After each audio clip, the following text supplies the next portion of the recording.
Esta segunda edición da Noite Tola coincide con las fiestas del Couto, por lo que los comerciantes están convencidos de que habrá un buen ambiente en las calles y locales. Las tiendas ofrecerán descuentos especiales, obsequios y actividades sorpresa para animar las ventas. Todas as tendas que participan van a ter unha serie de descontos importantes.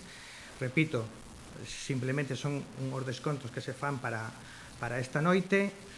E, aparte de eso, todas as tendas van a estar tamén señalizadas con esas antorchiñas que vedes aí, representativas de Couto Centro, cos colores verde e naranxa, estarán nas portas iluminadas, eso con luz, con unha maqueta naranxa, tamén cos colores corporativos, que indicará que esas tendas son as que están participando nesta Noite Tola con esa serie de descontos.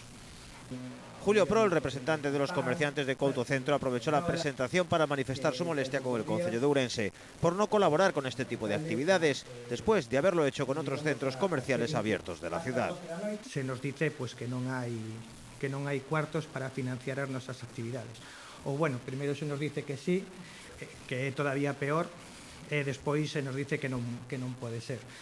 Cuando, lóxicamente, se a nos en un principio nos dicen que non, pois ou non facemos unha actividade ou a facemos de outro xeito ou simplemente cambiamos a estrutura e facemos outras cousas.